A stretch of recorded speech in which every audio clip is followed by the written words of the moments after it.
बढ़ते आगे, बिहार में विधानसभा की 4 सीटों पर उपचुनाव को लेकर दोनों खेमे तैयारी में जुटे हैं। दावे जीत के किए जा रहे हैं, लेकिन विधानसभा चुनाव में 4 सीटों का ये उपचुनाव क्या कोई संकेत देगा? देखिए ये रिपोर्ट। विधानसभा चुनाव में इमामगंज, तरारी, रामगढ़ और बेलागंज विधायकों की किस्मत चमकी और वो सांसद बन गए। अब खाली हुए इन सीटों पर कब्जे के लिए एक बार फिर से मुकाबला होगा और सभी तैयारी में जुट गए हैं। लेकिन हाल ही में हुए उपचुनाव में एनडीए को करारी हार का सामना करना पड़ा है। बावजूद इसके इन 4 सीटों पर जीत के दावे किए जा रहे हैं। माननीय मुख्यमंत्री नीतीश कुमार जी के नेतृत्व में चुनाव लड़ रही है और भारतीय जनता पार्टी के प्रदेश अध्यक्ष डॉक्टर दिलीप जायसवाल जी के कुशल रणनीति में ये चुनाव प्रचंड बहुमत से चारों विधानसभाओं का एनडीए की प्रचंड जीत होने जा रही है, भारतीय जनता पार्टी की प्रचंड जीत होने जा रही है। और भारतीय जनता पार्टी प्रत्येक दिन चुनाव जीतने के लिए हर एक विधानसभा में, हर एक मंडल में, वार्ड में काम करते रहती है। लोकसभा चुनाव संपन्न होने के बाद बिहार में 4 विधानसभा सीटों पर उपचुनाव होने हैं।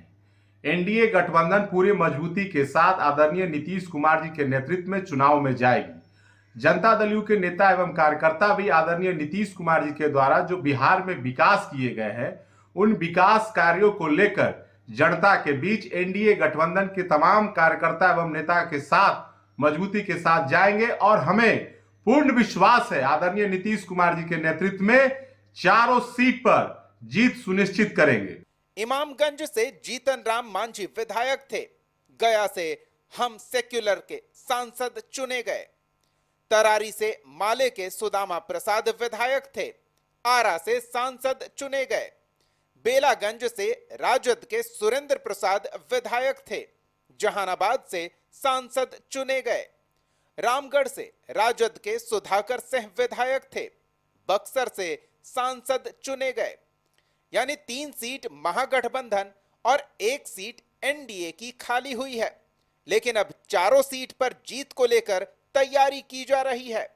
बीजेपी प्रदेश अध्यक्ष दिलीप जायसवाल बैठक कर जीत की रूपरेखा तैयार कर रहे हैं। उधर विपक्ष का दावा है कि लोकसभा और बीते उपचुनाव से साफ है कि जनता बीजेपी से परेशान है और गठबंधन के साथ खड़ी है।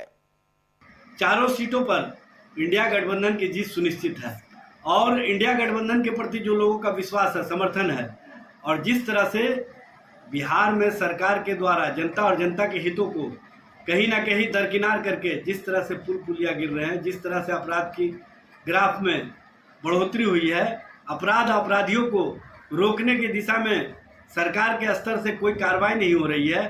बिहार में सरकार नाम की कोई चीज़ नज़र नहीं आ रही है और सरकार पूरी तरह से अधिकारियों, पदाधिकारियों और अपराधियों के रहमो करम पर चल रही है। देखिए, उपचुनाव को लेकर के महागठबंधन की तैयारी पूरी है।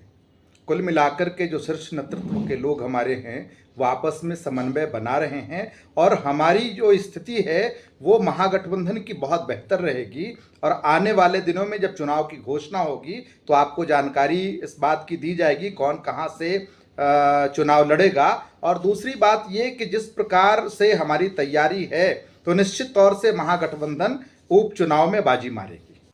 अपनी सीट बरकरार रखने के साथ दूसरे की सीट पर कब्जा जमाना आसान नहीं होगा। उपचुनावों में आमतौर पर सत्ताधारी दल बढ़त बनाती है, लेकिन बिहार में ये परिपाटी कारगर नहीं दिखी।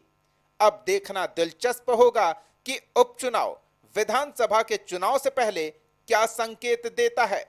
कशिश न्यूज के लिए पटना से प्रीतम की रिपोर्ट।